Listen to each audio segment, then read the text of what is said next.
کیا ہے؟ تعویذ ہے نا، تعویذ ہے. یہ انڈیا پاکستان میں عام ہے.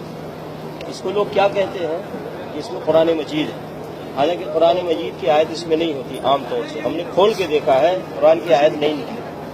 پہلی بات. دوسری بات، اگر قرآن کی بھی آیت ہے تو کیا قرآن کی آیت لٹکانے سے فائدہ ہے یا قرآن کی آیت پڑھنے سے فائدہ ہے؟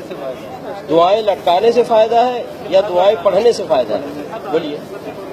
اگر کوئی کہتا ہے نہیں یہ قرآن لٹکانے سے فائدہ ہے تو قرآن کو اللہ نے شفا کہا، تو اس کو اگر لٹکانے سے فائدہ ہے تو اللہ نے شہد کو بھی شفا کہا ہے نا. تو شہد کو لٹکا لیا جائے تو فائدہ ہوگا یا شہد کو کھائیں گے تو فائدہ ہوگا؟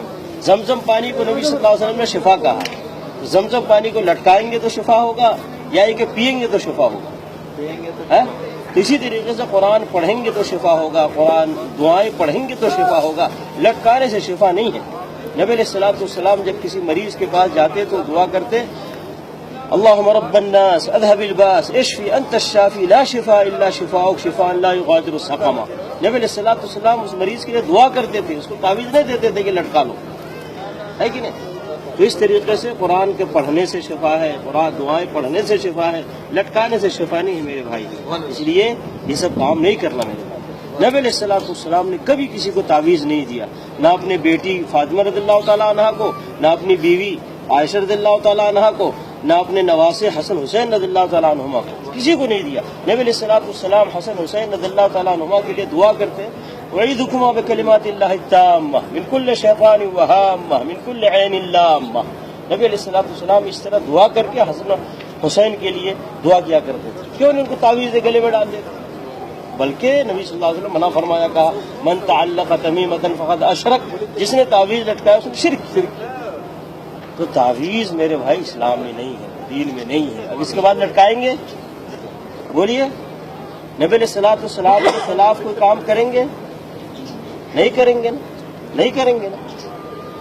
کیوں نہیں بول رہے؟ یعنی نبی صلی اللہ علیہ وسلم مخالفت کریں گے؟ نہیں کریں گے نا. تو اس میں تعویذ بھی پہننا نبی صلی اللہ علیہ وسلم کی مخالفت ہے. کریں گے یہ مخالفت؟ نہیں کریں گے. نہیں کریں گے.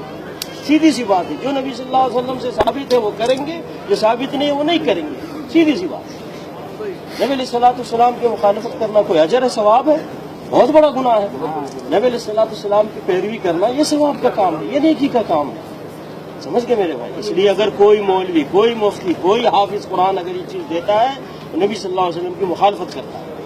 ہم نبی صلی اللہ علیہ وسلم کی مخالفت نہیں کریں گے. حافظ صاحب کی، مولانا صاحب کی، قاری صاحب کی، مفتی صاحب کی مخالفت کریں گے، کیونکہ ہم کو اللہ نے اپنے ساتھ اپنے نبی کی پیروی کا حکم دیا.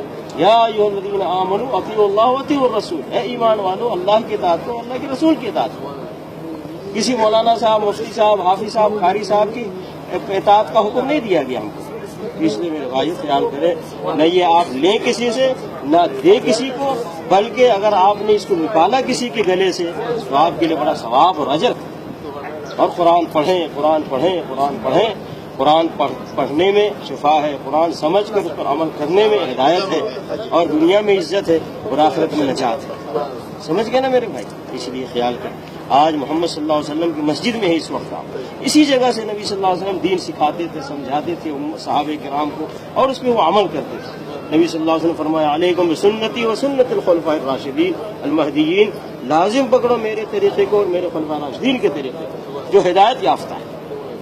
سمجھ گئے میرے بھائی؟ خیال کریں. ہم یہ پیغام دے رہے ہیں، یہ نہیں کہ ہماری بات مانو، اللہ اور اللہ کے نبی صلی اللہ علیہ وسلم کی بات مانو.